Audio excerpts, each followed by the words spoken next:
He moved on and created things where he brought all the series together. Our first major crossover, the one that really, I think, ignited everything that DC stands for today in Infinite Crisis. And he kept it going with properties and new events to even through things, I think you will remember, things up all the way through to Blackest Night. Right? And so, I think with that level of introduction, I'm very happy to say, and I'm very happy to introduce to you, the Chief Creative Officer of DC Entertainment, Mr. Geoff Johns.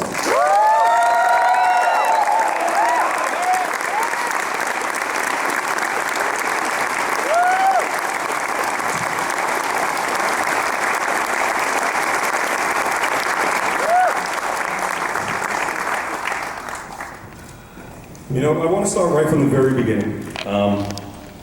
It was kind of like a "this is your life." It was, you know what, but it is. It's really worth it because it's just fun to watch all these things, the events roll into each other and how one began another. And I want to get into some of the stories behind this and some of the logic going behind it, because one of the things that you as an audience enjoy are the comics, but what you don't see is what goes on behind the scenes, the level of craft that's involved in building these books. And the level of attention it takes to get to where we are. You make it seem so seamless. But the reality is the amount of work that goes into it is massively impressive. So, but let's start at the beginning. When did you know that you wanted to work in comics? When did you know you wanted to be a writer? Since I was a kid, when I used to draw comics, I had to write them so I could draw something. I thought I'd be an illustrator actually first, for years when I was in elementary school and junior high, and then I got more into writing in high school probably, and then kind of went to the writing route. And was anybody or anything that particularly inspired you to get to that point, that made you make that decision? There were a lot of comic writers like Grant Morrison. You know, his Animal Man kind of blew my mind. John Ostrander, Suicide Squad. Just a lot of I just loved comics. I loved the visual medium. Super Friends TV show. Superman the movie. I mean, I can kind of go back and it starts to come back because you get so into it and you're into it and you're loving it, but when you start to think back, wait, why did I start? Like, why do I love the Flash so much? It's because I would pick up those old Flash comics in my grandma's attic and see him fight Captain Cold and Heatwave. And I think the only reason I love Captain Cold is because it was the very first Flash comic I read, and I just thought I wasn't old enough to know he was probably not the deepest character at the time, but he became that way to me. But yeah, I look back at all the characters like that, and it probably goes to just an exposure of when I really was hungry for, I'll sound like the old man, there's no internet. We had 4 stations, UHF, if everyone remembers that, you could click the dial half an hour to get to the station. But all that stuff, the monster movies that they would play, I just like the visual genre stuff, but comics, the characters in DC in particular were always my sweet spot, and I think it's because I started reading comics in earnest in the 80s. So my exposure level to them was my uncle's comics from the 60s, and DC was really interesting back then. And then my exposure to all the new stuff in the 80s. So you graduate from school. Yeah. And you don't work in comics to start. No. But how does comics influence your life as you move forward in other careers or other aspects of your life? Well, when I was in college, I actually, at one point when I was in high school, I was like, hey, maybe I'll go to the Joe Kubert School of Art. And my parents were like, you gotta go to a college, you get a degree, you can't go drawing. But we talked about it for a while, and then I went to Michigan State, which is I don't know if anyone's from Michigan, but, I got into college and I was in a directing class with a lot of my friends, and I got more into film and TV, and I kind of focused on writing, and I wrote a 10-page script to direct, and my friend said, I wrote it pretty fast, and my friend said, hey, I have an idea, will you write mine?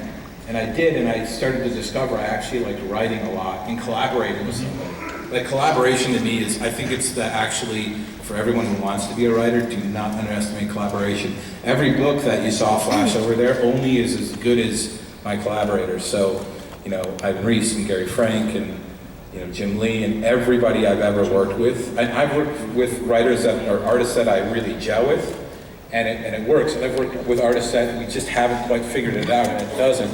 So when it does, you gotta hang on. But that to me, I learned collaboration in college, and because I lean more into film, I packed up my stuff and I moved out west. Okay, so there you are, you're out west, you get a job with Donna Studios, with Donna. How does that come about? It's a pretty, by the way, this should tell you too, just call people up, even if you don't know them, just do it. By the way, our numbers are unlisted. I've had people call me. I know, me too, actually. When they're nice, it's great. You know this story very well, some of you guys probably do too, but I moved out to LA. I lived in Burbank, I got my apartment off the internet. It was 4 of us. I called up Richard Donner's company for an internship because my friend had gotten an internship at Fox Studios. And I thought that was really interesting and cool. And Dick Donner was my favorite director because he did Superman the movie, which is still the greatest, superhero film ever made.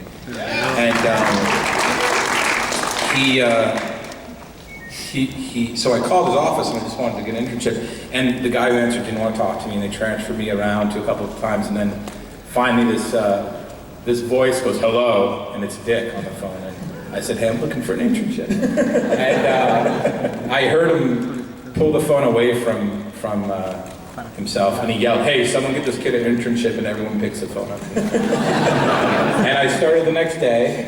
It might have been the last time I wore a tie, but I did on my first day. And my first day, I have to say, and this is something I don't think I've ever really talked about, I was sent a copy of script. It was Any Given Sunday. And I was in the copy room, overwhelmed, on the Warner Brothers lot. It should be the greatest day of my life, and I'm full of anxiety, and I'm freaking out.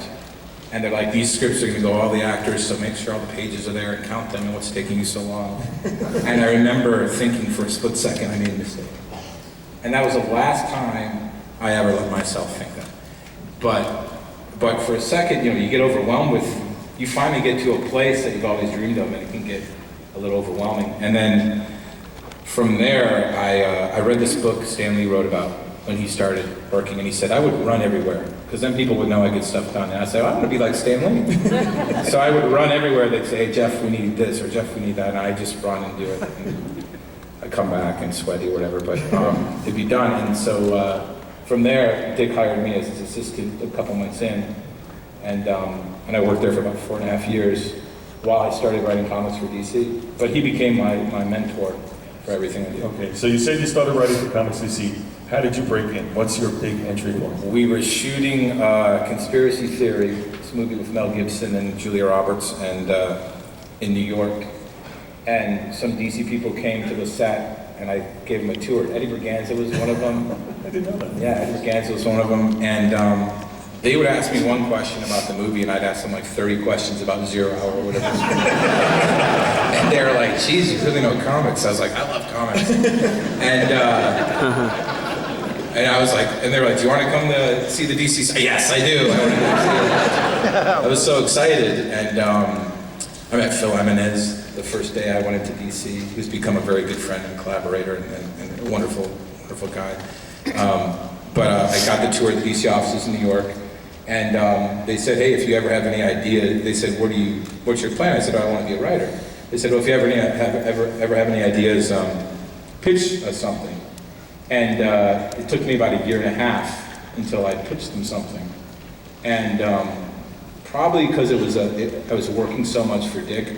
My sister had just passed away maybe 3 months prior, so that was really raw for me. It was kind of probably an unproductive time for creativity for me. But after I got out of that, I created Stars and Stripes, which is inspired by my sister, and then sent it in. It was a mini-series.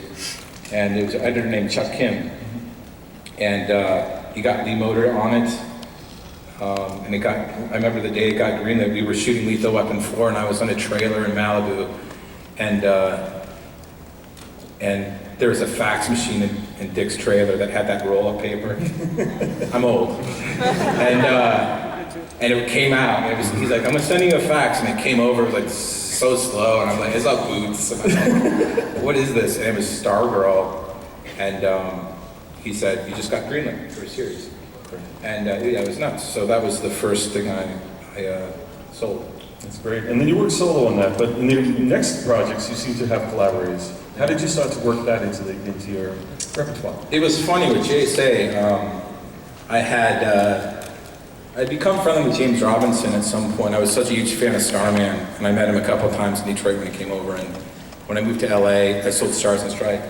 He actually had, I met him and he had read the proposal and gave me some notes and feedback. And again, this is like, if you want to be a writer, you've got to show your work to people and take their feedback and find people you respect to get their feedback from. And then James and David Goyer were writing JSA, and they were just starting it. And I remember the buzz on JSA is like, oh, that book's going to be canceled in 10 issues. And we lasted like 100 and some, and then because we wanted to relaunch it, so it's just great. But I had lunch with David and James, and they wanted to use Stargirl, who was Star Spangled Kid back then in JSA, and so they said, can you tell us what you're going to do in this series? And I kind of went through and explained it. And I met with them a couple times, and then JSA, before it even came out, like issue 3, James said, hey, I don't have time to write the book anymore, and he left the book. And so David Goyer, who again, I'd met him like twice, but we got along, called me and said, hey, do you want to co-write JSA with me? I said, sure.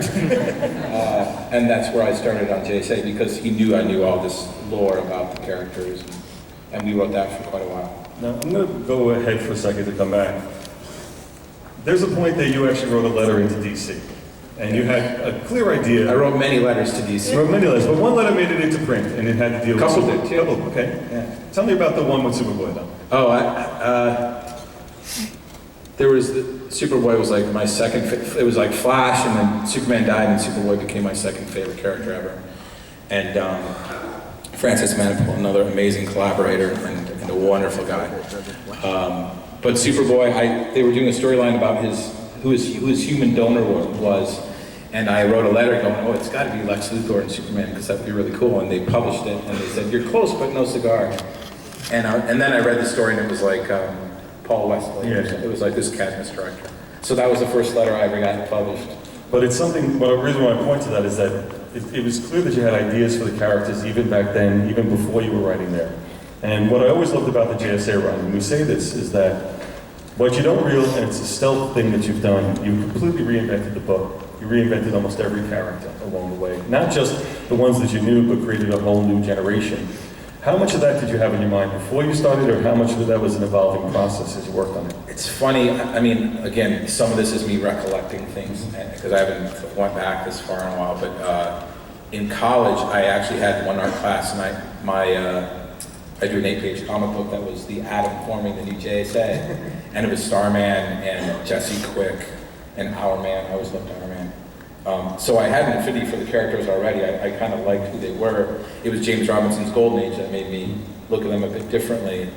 But when I got on JSA, it just felt like it was, I love opportunities. Like, my favorite thing's opportunity, because you see a character who's been sitting around for a long time, but you're like, there's something really interesting about the JSA as a group, as a legacy, like exploring that in a new way. The whole point of Stars and Stripe, to me, was that legacy didn't have to be, it was always the son of the father, or the daughter of the mother. And I just thought, well, what about a stepdaughter to a stepfather?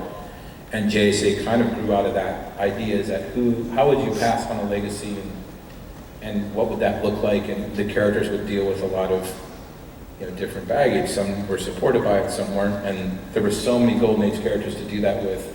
It just felt like a gold mine.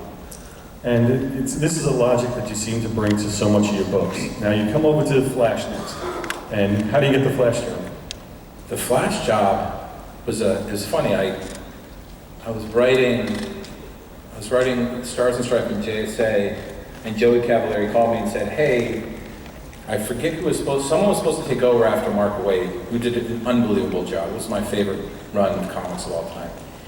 And I think it was Jerry Orwell, I can't remember. Somebody was going to take over the book, and they ended up not wanting to do it. And then they couldn't find anybody to do it, so I guess they're like, get Johns to do it. He'll take it. And Joey said, it's 6 issues. And so he got 6 issues, and I said, great. And I turned in my first script, and he called me, and then he said, hey, do you want to stay on the book? And then after the 6 issues, Scott Collins came on, and I was on the book for 5 years, because that's where that's where we actually hooked up. That was actually around when I was first starting at DC, And we actually spent a lot of time talking about Flash, about how do we improve it, how do we make it better, how do we make it more exciting, and that was a lot of fun. And it was interesting because you were the first, I have to give Dan a lot of credit. You know, his name doesn't often go on the writing of these books, but he is, every one of these events up here, like he is instrumental in everything I've done in my career. Like all the big stories, I don't do a thing without talking to Dan about it because he always pushes me as a writer to get bigger and grow faster. And you can see my writing before actually you come to DC. It's Stars and Stripe and kind of smaller Flash stories, and then Dan comes and says, you know, think about this and get bigger, and I start to kind of get more epic and crazy. But Flash was the first one that you and I talked about, and you said, I love the villains, and so we went crazy with the villains, and we got that book. I remember, I mean, the sales on that book, everyone said we'd have a hard time following Mark, which anyone would, but we managed to get those numbers up. So really back up again. Yeah, big way. But okay, so take that logic from our meetings. Then we sat down and we talked about Teen Titans. Yes. We're at a convention, and you give me your Teen Titans pitch. Now, at the time that this happens, we're doing Young Justice and the Titans books, and they were popular, but sales-wise, unfortunately, they were both not working. And the normal logic of the time was that if a series wasn't working at DC, you would have to let it sit for 2 to 3 years before you try to reinvent it again.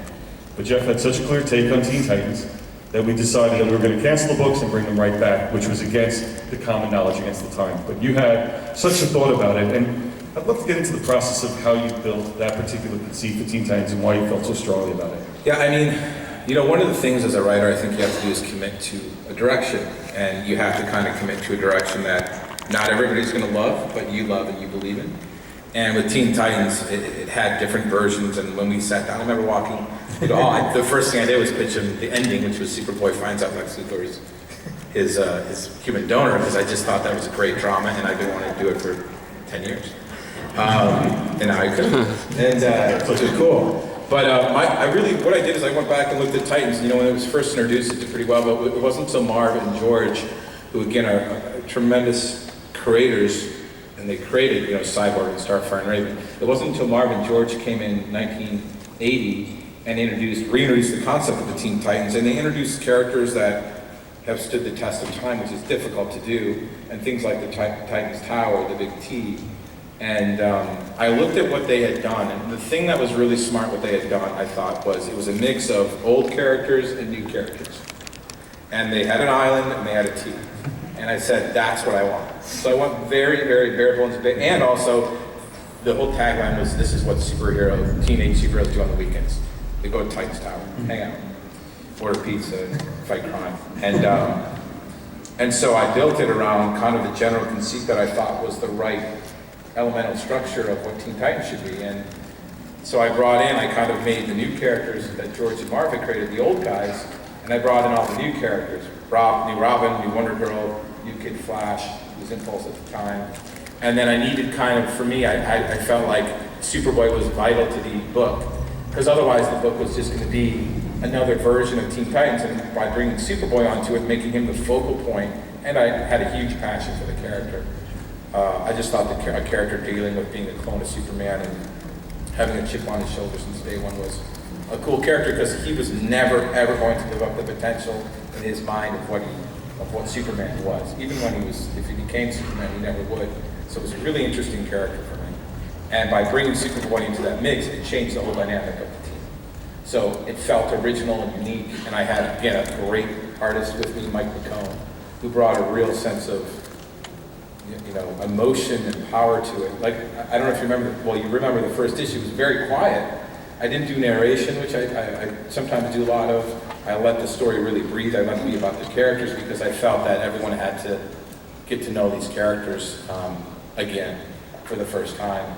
But I mean, honestly, it's what I try and do for all these books is go to what I think is, and it's completely subjective, but what I think the core thematics and the core, even the visuals of what a character is. Because the moment you start to stray too far, like when Dr. Fate, his helmet becomes a gold knife, it just isn't Dr. Fate anymore, and you lose all these aspects, and you're changing the character just to change it, I think, instead of really looking at why the character survived for decades and ultimately what you can celebrate about that character, and then what you can add on top of that. And I think that's key to so much we do, is that combination of history and originality.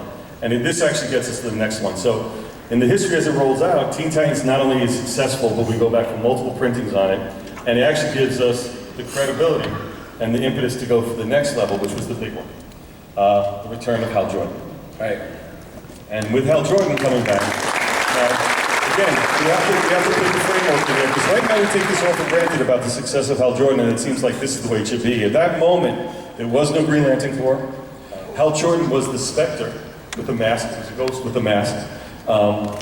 We had Kyle Rayner as the single Green Lantern, and it seemed like the franchise was just moving along, more so than that. And again, a lot of the core conceits, the things that made Green Lantern great in the 60s were now forgotten and lost. And you had a plan to bring Hal Jordan back, but not just return him, but have it all make sense.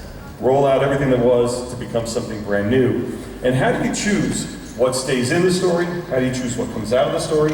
And how do you put it out so that you just don't feel like you're doing service, but actually doing it that brings more value? Well, with Green Lantern, I actually went back and looked at everything Hal Jordan had gone through. It's crazy. You know, there's a lot of stuff there. I mean, even throughout the 60s and stuff. But I looked at everything he had done through his whole lifetime up to Rebirth. And I kind of picked these, like, what I felt were emotional touchstones, like obviously the Parallax thing, and there were a couple other beats here that I looked at and said, well, this is a storyline itself. Like actually all these storylines add up to one big character arc. And so to kind of get him back on the core conceit of a man, you know, he was always a man with no fear, which doesn't exist and is quite frankly very boring. But a man who can overcome fear, that's the one twist I made, is I said, the ring chooses someone who has the ability to overcome fear, not someone who's without fear. And as soon as that twist was made, I said, oh well, Parallax and that fall from grace had to be the moment the moment fear took over. And I read all these books and I thought about it for, I mean, you know how long I worked on that proposal, and it took me months to go, the yellow impurity, because you know, yellow is the color of fear. It just kind of made sense. And I assumed it already was. And that started the impetus for the emotional spectrum and the idea of other colors.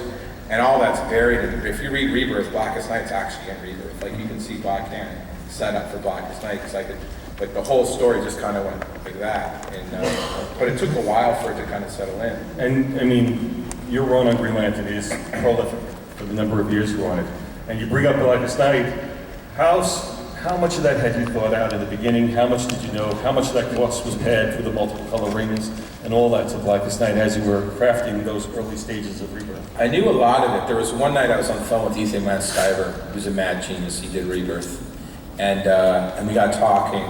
I remember I was pitching him the idea of the Black Lanterns and the yellow spectrum, and then suddenly it was like blue and red.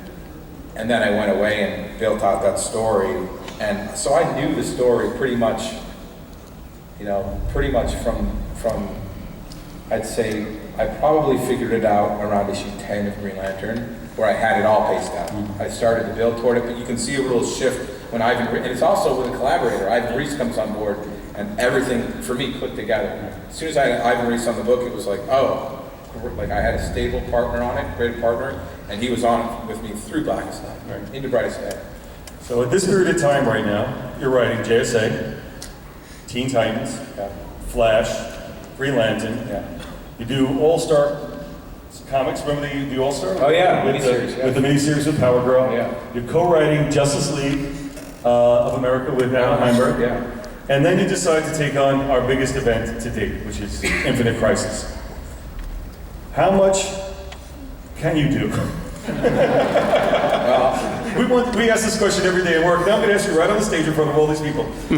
Is there ever a point that you said too much is enough, or I just can't handle it all? I've learned to. I've learned to. But this is the thing. If you guys are, you know, when you're passionate about something, it doesn't ever get old. It doesn't ever get boring. You always want to do that. Like, I'll eat because I have to or something. But honestly, like thinking about these characters, and you know, you're the same way. You work all the time too. Yeah. So. But I mean, when you're really excited about something, you just want to just do it. And so and also I'm very regimented. Like, you know, I would sit down. I started writing office with Geoff Loeb for 7 years, and I would, at the end of the day, I'd be like, oh, I got this. I wrote these 10 pages. What'd you do? And he's like, oh, I gotta start writing. And he'd always make fun of me because he's like, John, you always have a schedule and blah, blah, blah. And he'd want to go see a movie and I'd just say no.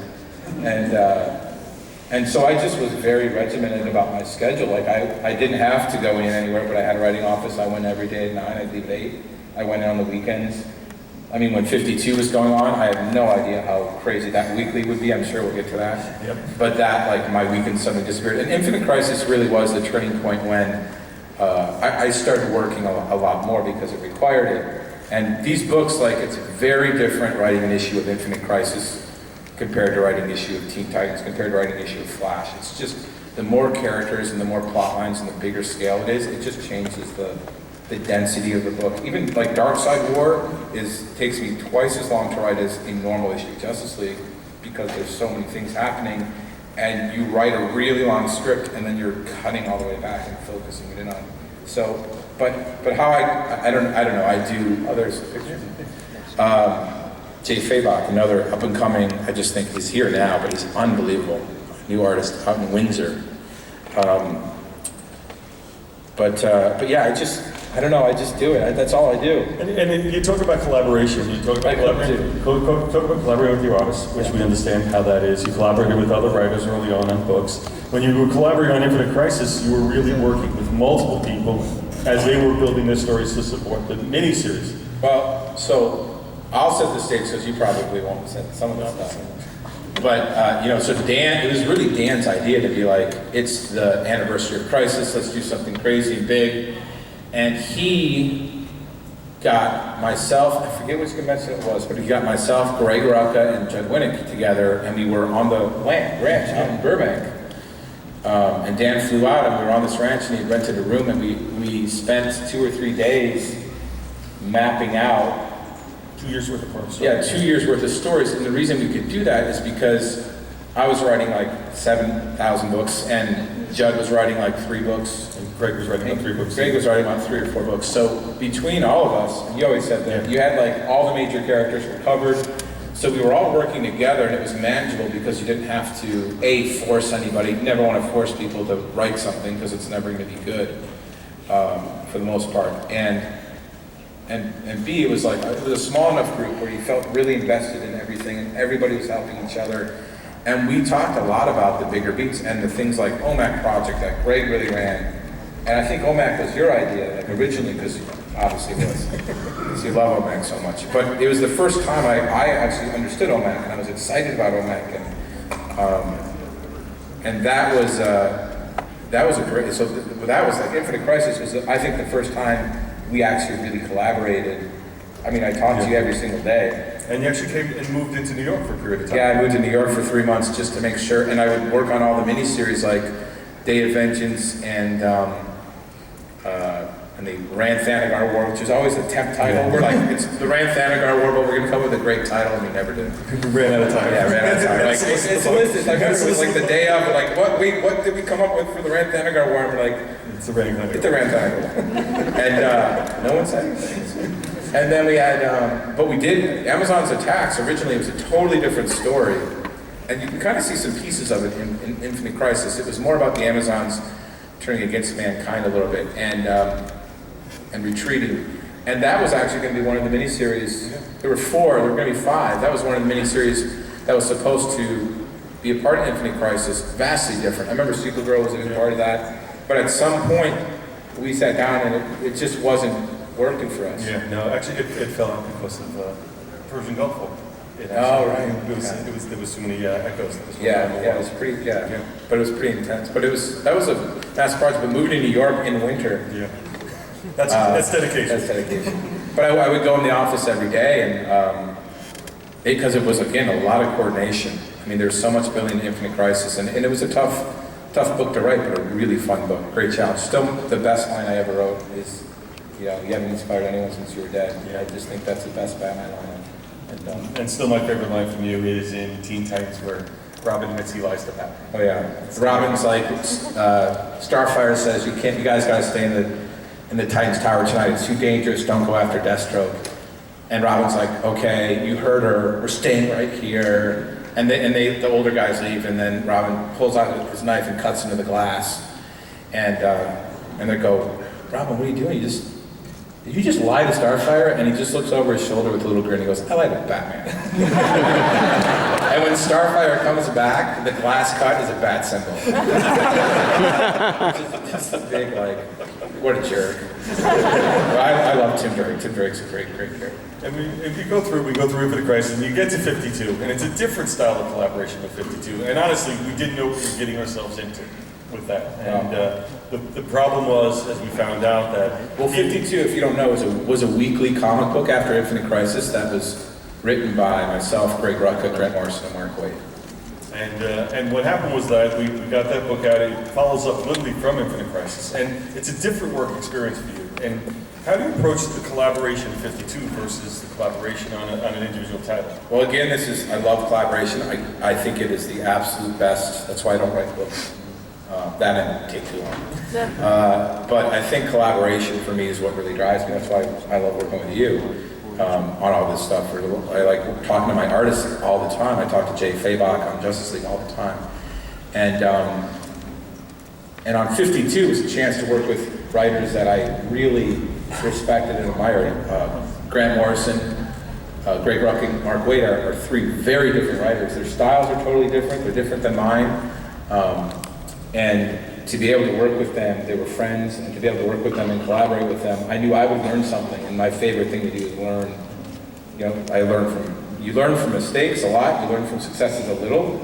But learning the most is when you dive in with people that approach things very differently than you. Like, I learned in that, 52 changed how I plotted stuff, because I'd be like, oh, I need 7 pages for that Black Adam scene. And they're like, you got 3.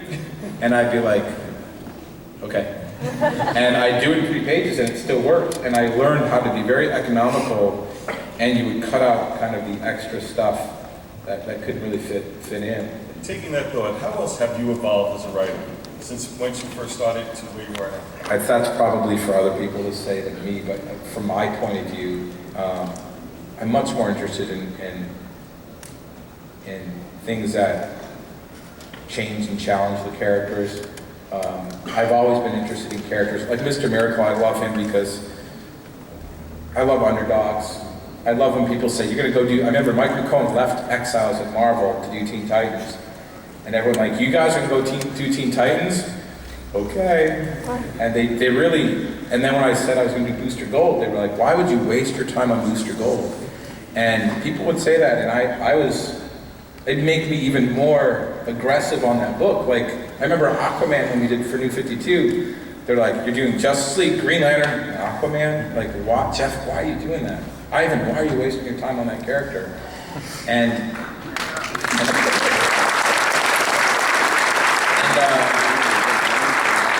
that was such a fun book to write. It was so fun. And my favorite thing is to take characters that people kind of know and don't really love and make them fall in love with them, like, or make them realize that they are great characters. They have potential. I love Batman and Superman a lot, but the reason that I also spend as much time or more on the other guys is because I've written Superman and Batman, and the reason that in comics I've really spent a lot of time on these characters is because it's that potential. That's it, and unlocking them. And that was inspiring to me.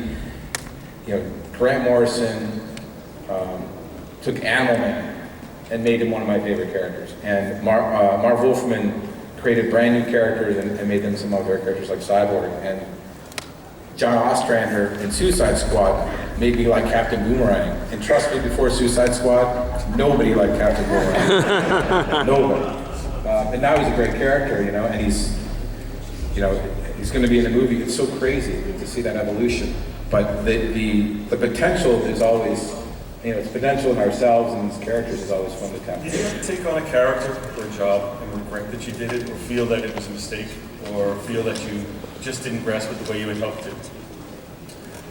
It's a hard one to say. I mean, I've written characters. There's issues, absolutely. There's issues I look back at and I'm like, I didn't nail that issue, or I didn't spend enough time. There's a few JSA guys I introduced at the end that I would have loved to spend some more time on that I didn't really get to spend as much time on.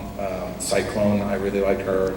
And And I didn't really, there's so many characters in that last run. It was like 25 members at the same time. So there are characters like that where I feel like I didn't get the potential of them, you know, that they're new. Yeah, I probably left Aquaman a little early, I would say. Yeah. You know, but yeah, there's always, I mean, there's a lot of things you look back on. I mean, the best way to learn is to look at what you did, and when it doesn't work, really understand what it didn't work. I had trouble with endings for a while, which is why Sinestro Corps was so important to me, because I wanted that ending, Green Lantern 25, to be the best comic I could ever make. And it was the ending of something, and I always felt like I kind of figured out the starts of storylines, but it wasn't until Sinestro Corps. I remember my friend Tom Root, who works on Robot Chicken, and this is the advantage, by the way, of being a freelance writer that I don't have anymore. We flew to Vegas for 4 days, and we holed up. And Tom's not, you know, Tom's a pretty chill guy, but we would write all day long. We rented this room, I forget what, the Palms or something, but had a beautiful view of like the Rio, like, you know, another casino right there. But it was still pretty. And I set up in one room and he set up in the other, and all I did was write. There was no internet. I just wrote Green Lantern. I remember I had to go to you and say, we need, like, I was like, we need like 100 pages. I'm like, no, I can't do 100. Like, I would always start a little higher, and Dan, I need 100 pages, and you'd be like this, and Dan, I need 60 pages, and you'd say 48. I'd say, done. And I would figure out how to, because it was scheduling, you know, you have to ask these guys to draw this in the book, and you got to get it out. But I always felt I needed more pages to tell the ending, and so I pulled up for like 4 days, and all day long, he would write his screenplay, and I would write Green Lantern 25, and I would just keep rewriting it. I was obsessed with this being a good ending. I was like, it has to be a good ending. And I really planned out, like, I'm gonna reveal the existence of all the other Corps, and what emotions they're in. I'm gonna see how Jordan and Kyle Rayner work together. Everybody was like, oh, Hal versus Kyle at the time. And I was like, why do people want these guys to not like each other? They're both Green Lanterns.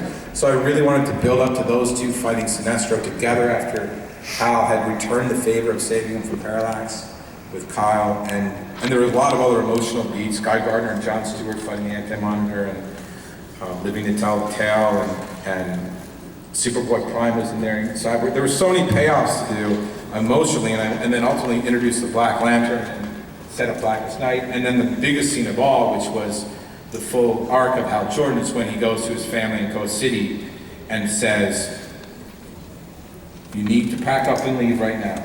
Sinestro's coming, they're gonna destroy everything. And his family says, you wouldn't run, we're not leaving. And they light a green light in his window, and Kyle's like, hell, I don't think anyone's going. And you look at Coast City and it's green everywhere. And it's kind of the symbol of, we believe in you, Green Lantern. Don't be afraid. You can do it.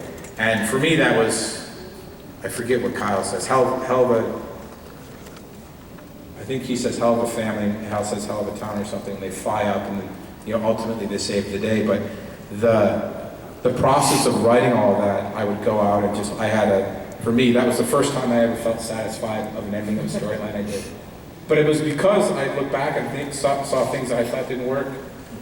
And you get obsessive with like really trying to craft, you know, a storyline that you can be proud of, because you want everything, like nobody writes a comic or draws a comic and wants it to suck. We all want it to be like the best thing you've ever done. And certain storylines dictate, Darkseid War certainly dictates a lot more concentration than a single issue that would focus on characters. Let's go to the Darkseid War. Sure. Watching the time limit. Let's go to the time. Sorry. No, this is, everybody enjoying this?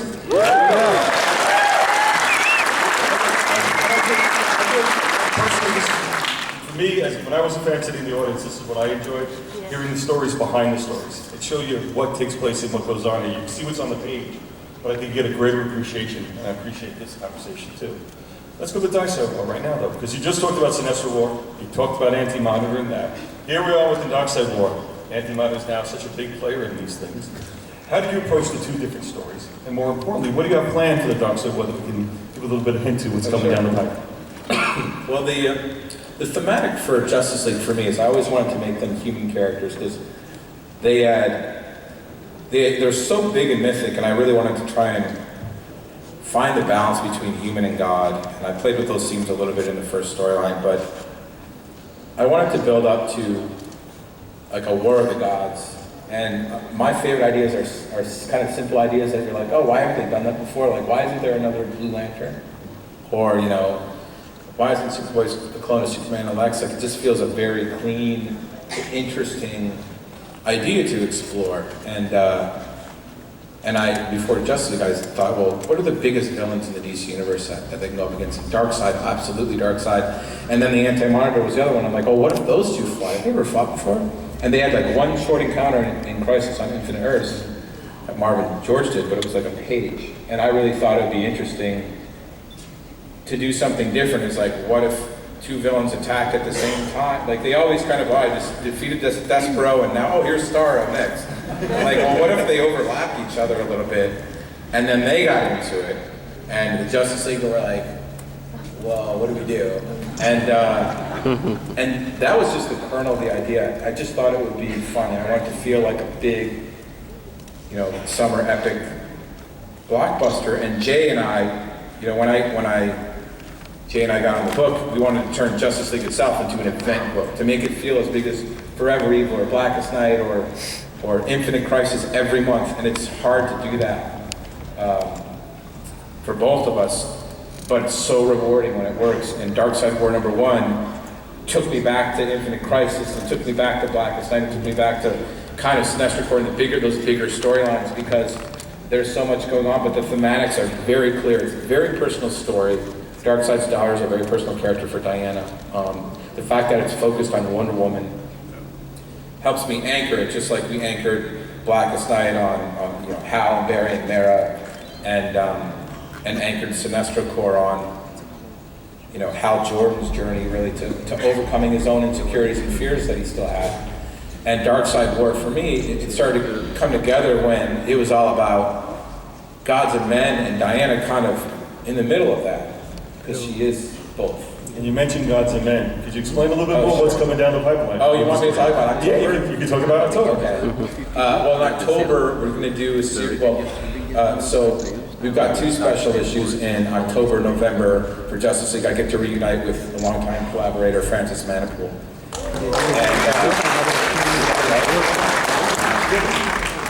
We had some. I'm not sure if we have any art from it, but if we don't, we'll put it up online. And he's going to come in, and we're essentially doing this storyline. There's a big swerve in Darkseid War, and it's called Gods and Men, and we're going to do these one-shots around it that, well, you can kind of see Metron on the Mobius chair there, and he's not going to be on the Mobius chair. Batman gets on the Mobius chair, and it gives him ultimate knowledge. And Batman with ultimate knowledge is a really good thing for Batman. And there's some really cool stuff in the issue that comes out. I guess it's going to come out this Wednesday. I wish it was out now so we could talk about it. You'll see there's Batman. Yeah. Oh man. It's really cool. Yeah. Chase Feedback's amazing. And Bruce gets access to ultimate knowledge. And meanwhile, other things happen to the other Justice League characters. And they start to kind of evolve into gods, and they get godlike powers. And what does that mean? Like, when do you stop becoming human and start becoming a god? And we're exploring that in October and November, and we've got these 5 one-shots. Do we have the talent? We haven't mentioned it yet. Oh, okay, well, we have 5 one-shots. I'll just tell you kind of. You can say. Yeah, I mean, we're doing like one-shots like Batman, and Peter Tomasi's writing that. This would be cool. We're doing. And it's all about him with ultimate knowledge, becoming Metron. The Flash gets the powers of the Black Racer, which turns into kind of a curse for him. We'll also see Lex Luthor as he tries to get the power of Darkseid. He's a little eager for it, to be honest, but it's Lex. We see Superman, and something occurs to him that will cause him to become a kind of a god of strength, and it's not necessarily a good thing. And some other characters, Green Lantern. And Shazam, who's now going to be, yeah, Shazam's great. That's another character I love that character. He's so full of potential. Gary Frank on that run we did at Justice League was really amazing. But Shazam will be, instead of channeling like Zeus and Atlas, he'll be channeling Highfather and the other new gods, and it messes with it pretty bad. But so that's going to be happen in October. But it really again continues the examination of are the Justice League, how powerful are gods, and what does being the god mean? Well, we got about 15 minutes left, but I'm going to ask you one question, then we'll take some questions from the audience very quick. So if they want to get a couple of people up on the mic. One question to you. I will say one more thing about Batman, something about it. It's really fun to see what the first questions he asks Sheriff. So you guys can think about that.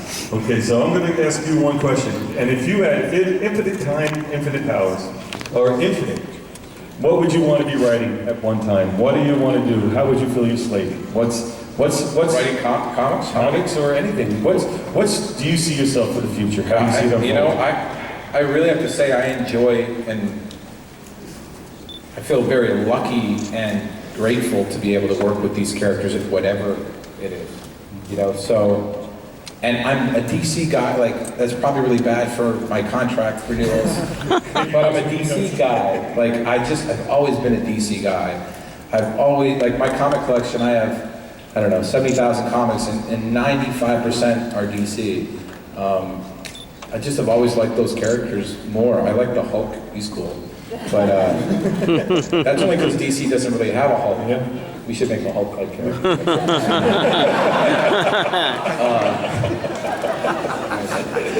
Oh my.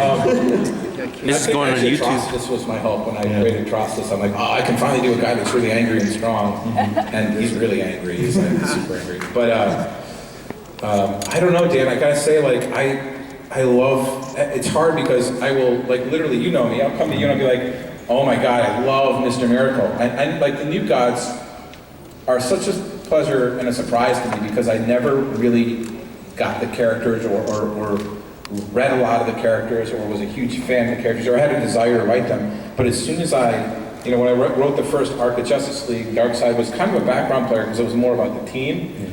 And I didn't really get into the new gods mythology, but with this, like, I've fallen in love with even Kanto. Like, Kanto, I think, is, like, if you guys don't know who Kanto is, he's this guy that wears a yellow beret and, like, a purple skirt, and he has a knife. And I was like, who's this guy? Like, he's Mr. Miracle's arch enemy? I was like, I don't know why. And I read about him, and here's a great backstory that Jack Kirby created, and again, we're lucky to work on these characters that so many wonderful people have touched, but Jack, the background for Kanto was that he actually came to Earth during the Renaissance era, and he almost got married, and then Darkseid sent his assassin to bring Kanto back to Apocalypse, and Kanto killed the assassin, and Darkseid said, oh, well, you're my new assassin. And Kanto said, okay, and he went back. And to me, I'm like, oh my God, that guy, he almost stayed here. Yeah. So if anyone from Darkseid's troops came here, well, the first thing he'd do if he went to a house waiting for somebody, he'd be like, oh, an Italian bottle of wine. He'd open it up and have a glass and enjoy it and take his time with it. And I liked that he just had a knife. It was like this big. And so there's a scene coming up where, like, there's Calabax huge and Steppenwolf's got his giant axe. And everyone's like got these huge weapons. And then Kanto's there with his knife. And Shazam's like, I get the guy with the knife. And Mr. Miracle says, that's the last guy you want.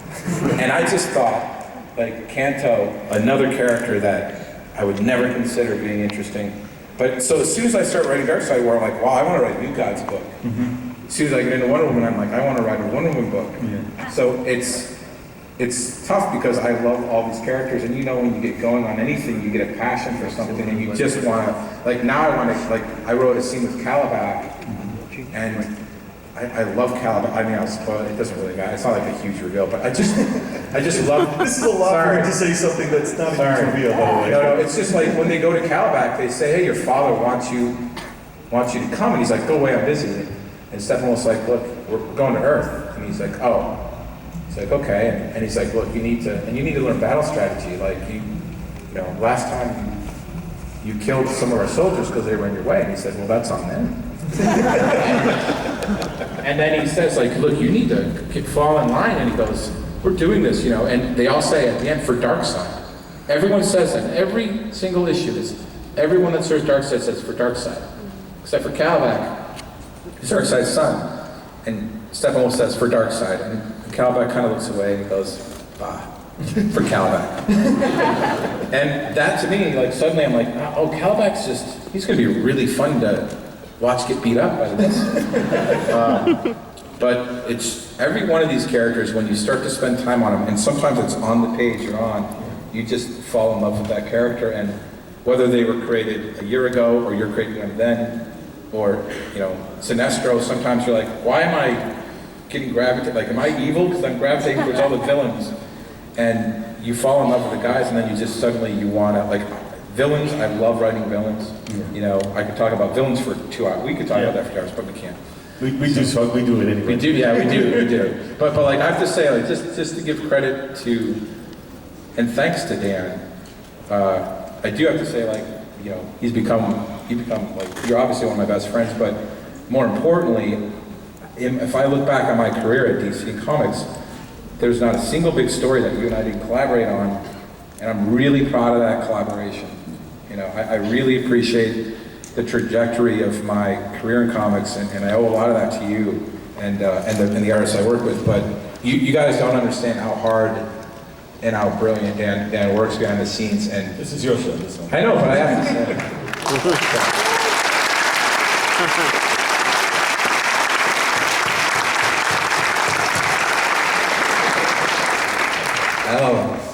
All right, question. You know what, we have a couple, I'm going to apologize in advance for this beautifully long line. Unfortunately, we're only going to have time for just maybe a couple of questions. So, young man, let's start with you, sir.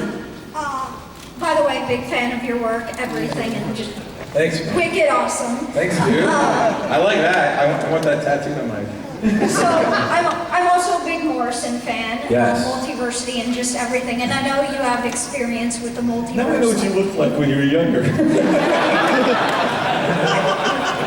And like, you worked on Infinite Crisis, and you're working on Darkseid War, and that's kind of going on with the multiverse, right? And Grant Morrison talked a little bit about how he left 7 Earths in Multiversity out for other writers to work on, and he said that there will definitely be more, even though the series is over. You can always expand on like Pax Americana and stuff that people love. So I was wondering, do you think you, or at least anyone else at DC, would ever expand on what Grant Morrison started? Because I felt like after it was over, it was just stuck in a drawer and kind of tucked away, and I hope like someone would bring that back. You know what's funny is, like, first off, absolutely they will, and maybe I will, and this, we tie into some of this stuff. You know, Grant's greatest thing is his mind doesn't ever limit him.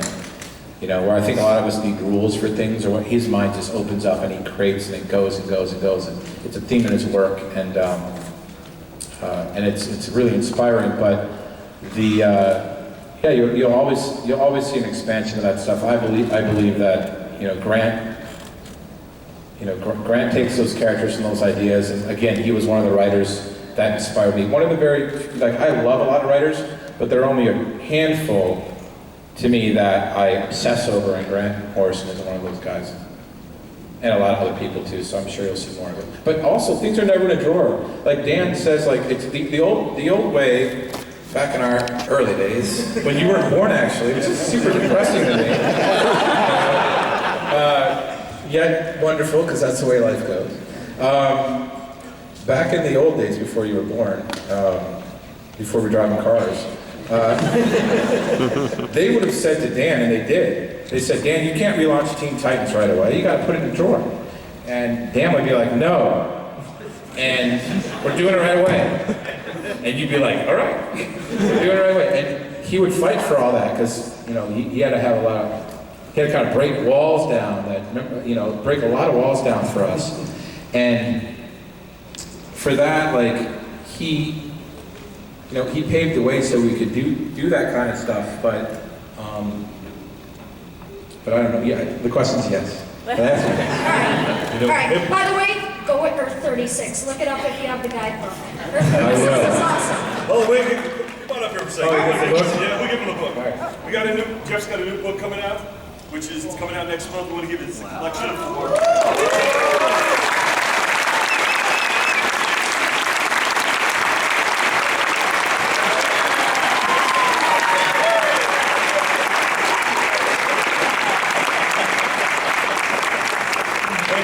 So I was just gonna finish my thought too. You can fix a character in one issue. You don't have to put him in a shelf or anything. Like you can take a character like anyone can read Dark Side World 1 and go, wow, Mr. Miracle's cool.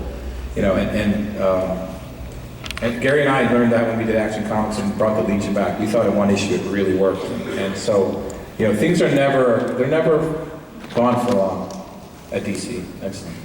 Next question, sir. Have you been working out? Thanks for noticing. So anytime I need a jolt of joy, I just read anything you did with crypto. What's your favorite crypto story? Wow.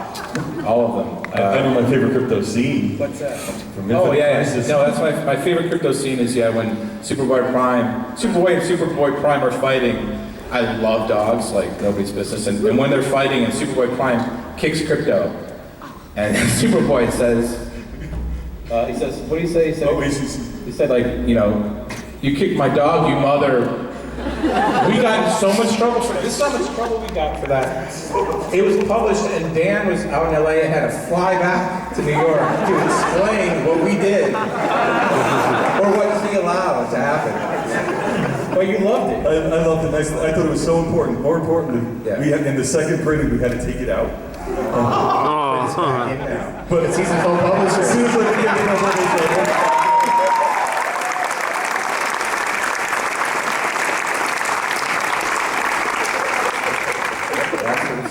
The good guys one. next question. Hi there, huge fan. In regards to the emotional beats that you were talking about, what sort of methods did you use to kind of get into that mindset? I think about things that, I like to talk about whatever emotions that we all can relate to. I like to start there, like very kind of basic things. What are we afraid of, or I just find the emotion in even Lex Luthor. I find him very fascinating because the moment you start to play with him, he's very ego-driven, and it's sad. Like when you actually get past it all, it's really, really sad. And here's another spoiler, Dark Side. It's a small one, but there's a part where Superman's losing his powers, and he says, soon I'm going to be, in a few hours I'll be human. And Lex looks at him and says, he'll never be human.